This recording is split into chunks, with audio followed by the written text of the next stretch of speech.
Alright, I'm going to do a series about cap and ball revolvers. As you all know, with this current crisis and insanity, I decided to do more work with the black powder firearms because I just had the material available.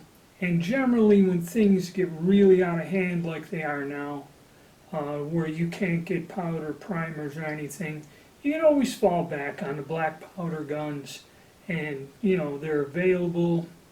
The caps and ammunition, the balls are available. Well, this crisis is far worse than anything I've ever seen before, and it has even affected guns like this, okay, where availability of materials and that has gotten out of control.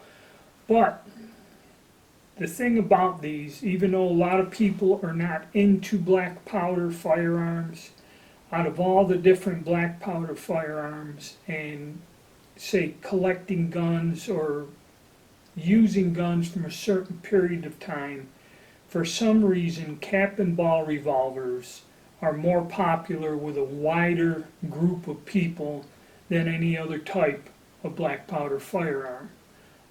I find a lot of people that really aren't into the history or not into the Civil War, are casual shooters, will fool around with one of these guns. Okay? I guess it's because they're all 5 or 6 shots and they are fun. So with my work on these different guns, I've been asked a bunch of questions, and I'm also doing a bunch of different things with both projectiles, bullets, gun modifications, and other such things. So I decided, with all the questions I was being asked, to do a series and cover each and every point instead of making one gigantic long video about guns, all the different things. It is quite a complex topic, okay? Either the different firearms, the different manufacturers. Like I said, I've been asked questions about why the cost of these guns have gone up, and the availability of them is limited also now. And now I'm finding you can't even find the round balls in stock. Okay. And then again, black powder or black powder substitute. That's another topic. And then there is, when we use these weapons, there's different problems we run into. Some of them are inherent to the old design of the gun, okay? And some people just leave it as is, or some people would like to fix it. And there are options of modifying the gun or getting accessories like another set of nipples or something, which will help solve a lot of the problems in functioning and a lot of the malfunctions you get with this type of a firearm. So as you see, there's all kinds of different topics to cover. So what I'm going to cover, what I intend to cover, is first of all a lot of questions on the cost, availability, and like this gun right here, even though it is a reproduction, some of these reproductions have become quite collectible and carry a pretty good sized price tag with them if and when you can find them. Okay, because like this Patterson is no longer manufactured, I think, by anyone. And if you find one, the prices have gone up. So we're going to discuss that. Also, it comes down, when it comes to, say, when I say ammunition, casting the different bullets. There are historic conical bullets, historical bullet molds available, but a majority of that you must cast your own bullets. The round ball.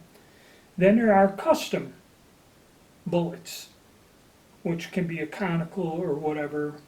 Some people do use these guns to hunt with, and some people do use custom-made bullet molds and get a conical bullet, which they say improves performance. Okay, so you have the bullets. Then there is also what is a very popular thing now, combustible paper cartridges.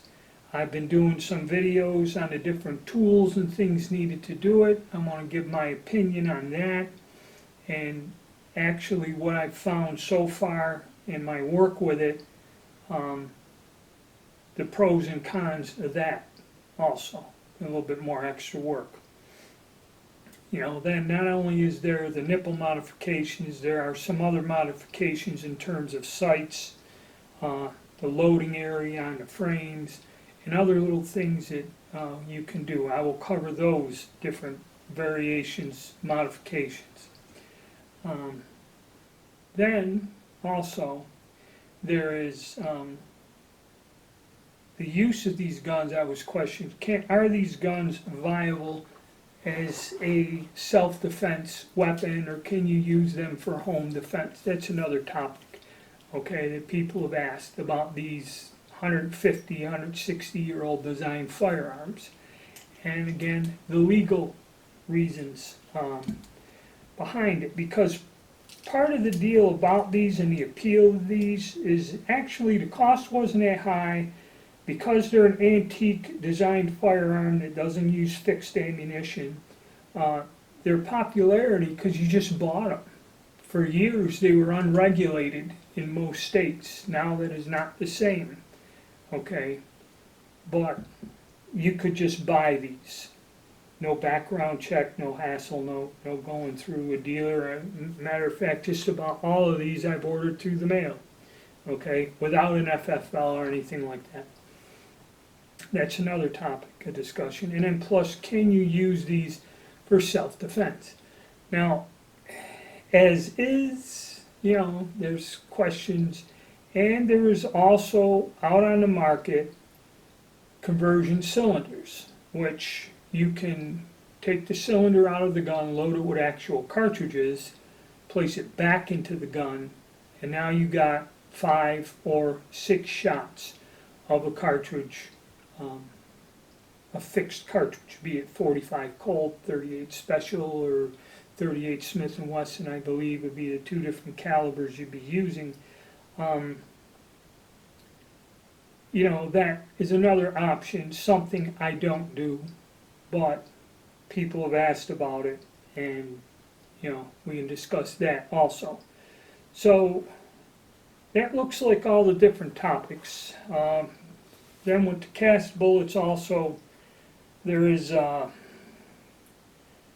problem with lead and alloys. It's becoming difficult to find the lead to make a decent bullet, okay? That's another strange thing, and the cost has also risen to some ridiculous areas or amounts.